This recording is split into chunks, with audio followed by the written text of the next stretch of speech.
If I were to say right now that crypto's in a really interesting spot, I don't think anybody would be surprised. With part of it being the fact that Bitcoin just hit like what, 59 or something, slightly under that $1,000 overnight and bounced back hard to right now being above $63,000 yet again. So a lot of panic all overnight. In hindsight, all over nothing, as many altcoins continue to soar right now. Just take a look at many of these coins here. A couple of meme coins are up 20% or so. A couple of major coins are up some juicy numbers. And that's the thing. This run, I seriously believe that right now, the most interesting thing to look into is meme coins. This will probably change over time, but I'm just informing you as to what's hottest right now. Having said that, if we want to talk about some of our major coins, like for example XRP, something happened today that I can't say I'm a very big fan of. Now, as you guys might know, I'm always quite neutral when it comes to politics, especially because I'm not from the US, so whoever gets chosen is not that relevant in most cases, as I can't really make a difference anyway, right? So I'm never telling anybody who to vote for because it's not my vote. Whatever. Regardless, something quite interesting happened. Apparently, the co-founder of Ripple, Chris Larsen, has just donated $1 million in XRP to Kamala Harris. And an FEC filing just out this week shows that the Ripple Labs co-founder Chris Larsen donated $1 million in the XRP token to the Future Forward Super PAC. Now, that committee is supporting the VP's run for the White House and began accepting donations in digital tokens back in September. All in, Larsen has given a total of around $1.9 million to support Harris's campaign. I'm two-sided on this. I said I didn't like it because let me kind of neutralize it though. Why I don't like it is because Kamala has openly been against crypto in quite a lot of ways. Why I do like it a lot is because, well, just my thoughts, right? Let's say Kamala now says, you know what? All these cryptos are securities because they keep Gary Gensler in the position, yada, yada, yada. Got to give that money back or what? You just accepted something that was not allowed. So from that perspective, Chris Larsen is playing chess while we're all playing checkers. By sending millions of dollars to potentially the opposition of crypto, he might make it kind of impossible for them to now call it a security, because that would mean they'd have to pay all the money back. And what the thing is, you can hate on something a lot if it doesn't really concern you, or if it mostly concerns your opposition. But the moment it starts to hurt you in the millions of dollars, like what he kind of made them in a position for right now, maybe show more leniency. I know $2 million ain't that much in the grand scheme of things, but it's kind of an interesting thought. Anyway, this whole SEC debacle, it just never ends, huh? I mean, one thing that happened today, let's cover it in this order. One thing that happened today was Brad Garlinghouse shouting out a new low for a renegade agency many thought could not sink further. The SEC now believes it can operate above the law, ignoring a court's ruling that XRP isn't a security. And that's how it ties into the whole story of, well, if they can say that, then, that XRP, basically, they ignore the court's ruling that XRP isn't a security, then that might mean some interesting things for the money that Kamala just received.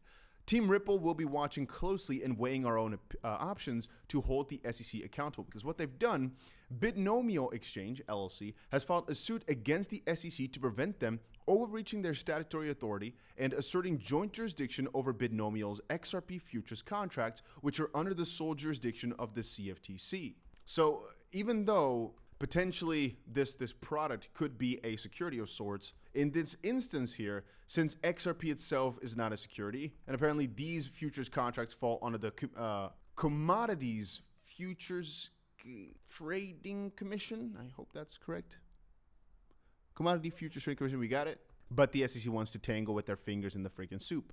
The SEC asserts jurisdiction over a product that 𝗵𝗔𝗄𝒻 plans to list, the XRP US dollar future contract, XRP futures, which is regulated by the CFTC and not within the SEC statutory authority, even though they like to claim, their power over it, even though they should not have that. So what happened is 𝗵𝗄𝒻 self-certified XRP futures with the CFTC on August 9th in 2024, and thereafter the SEC contacted this company about the contract, contending that the derivative is a security future and that the SEC has joint jurisdiction over it. Well, but if XRP is not a security, then why in any instance would the SEC have any sort of jurisdiction over it? But again, because it's apparently a security future. So in this case here, meaning XRP is the security, and so XRP, USD future is then this security future, I guess. So again, in my opinion, it becomes quite interesting to think about the fact that 𝗓𝗪 just received that same currency. Did she just do something illegal then? I mean, if we look back at the case, right, the Ripple case, for example, John Deaton has this to say about both these cases combined. I fought Gary Gensler's SEC on behalf of 75,000 XRP holders, including 627 here in MA, Massachusetts, I guess. I did it all pro bono and spent 75,000 of my own money prosecuting the case. Every time I believed the SEC couldn't degrade itself any further, the lawyers at the SEC proved me wrong.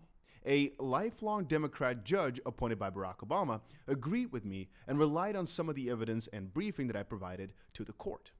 The judge clearly ruled XRP itself is not a security, just as I and others said she would. During the case, the lawyers at the SEC were found by a federal judge to lack faithful allegiance to the law. She also called them a bunch of hypocrites who would say anything just to win an argument. Again, those were things said by the judge in the case. After that case, the SEC was found by an appellate court to have acted arbitrarily and capriciously, one of the hardest legal standards to meet. Finally, in the debt box case, the SEC was sanctioned by a federal judge for intentionally lying to the court as well as committing other misconduct. The SEC is now ignoring reality as well as a court ruling to continue its unethical behavior. Where's the outrage from senators sitting on the banking committee overseeing the SEC? Where is Senator Warren? Wait, I forgot. She doesn't want to place Gary Gensler in a tough spot, which were her own words, despite that being the precise thing she's supposed to do. But she is good at telling Gensler what to say under oath. As a special assistant United States attorney, I prosecuted a case of suborning perjury with much less evidence than this. That's pretty crazy if you really start looking into it. It's quite wild, huh? And by the way, if you were certain that 𝗓𝗪 had won or is going to win the election, you might want to think again. Our friend Jim Cramer, who is notoriously known for always being wrong, just said that 𝗓𝗪 is going to win. He literally basically said, I don't see a way how Trump wins. And since he's always wrong, could be interesting. Also, something pretty interesting happened. Craig Wright. I don't even know where to start explaining Craig Wright. The guy who claims to be Satoshi, who's been verified by the court to not be Satoshi. He's now filed a 911 billion pound claim against Bitcoin Core, just Bitcoin, for the wrongful passing off of Bitcoin or BTC as Bitcoin. So basically what he's saying is that Bitcoin, the one we know and love, that's actually not Bitcoin. And because it's claiming to be the actual Bitcoin instead of what? Bitcoin Cash, there is a lawsuit to be made because it's basically a fraud, a fake, or whatever. Now, maybe this is what happens when you have so much money and already have your titles, already have everything, and all you care about now is just becoming a villain, maybe, or setting a legacy of sorts that you just dreamt of. I don't know. I don't really fully understand why he's going for it. Maybe all his lawsuits are just to prove some sort of point that I've not seen yet. Oh, not actually even Bitcoin Cash. This thing is Bitcoin SV, huh? The true version of Bitcoin, Bitcoin Satoshi Vision, huh? The one that's even lower than Bitcoin Cash, huh? I hold both, by the way, or all three, I should say. A while back, like years back, I remember for every Bitcoin you got Bitcoin Cash. And I believe you also got Bitcoin SV, which I don't think I've ever claimed for my Bitcoin. But the Bitcoin Cash is still exactly in the same spot. I remember it being very vague, though, as to how do you claim your coins? How do you actually get them? You had to import your private keys into places. Well, in reality, you really didn't have to. Just like how right now, if you were to get an airdrop of sorts on your MetaMask wallet, right? But it's on a network you've never used before, you don't now have to magically go on a website and insert your private key. If it was sent to your public key, you're going to have it. So maybe that's actually also how it went. I'm guessing that's also how it went. But again, I knew a lot less this time. So I never claimed or never looked at it. It's probably still just sitting in the address. But yeah, Bitcoin SV is not that valuable, at least as of this point. Not even $1 billion worth of market cap. So yeah, I mean, haven't lost that much with it, I guess. Whereas Bitcoin Cash, actually at some point in the past, it was worth quite a lot. Here we go. It was worth how much? Yeah, $3,500 or so a pop. That is actually pretty significant if you start thinking about it. $65 billion or so it was at. Probably slightly lower because the circulating supply was a lot less. Regardless, today is again another sign in the crypto market that kind of showcases the do not sell because we're about to go freaking parabolic type of vibe. You know, even though a lot of coins are not going absolutely berserk just quite yet, SUI going from what, 48 cents or so to $2.20 over the past 2 months-ish, I think since August 5th or so, is kind of a showcase of some of the altcoins being back in a rhythm. Many of these meme coins here being up hundreds of % over the past couple of weeks here.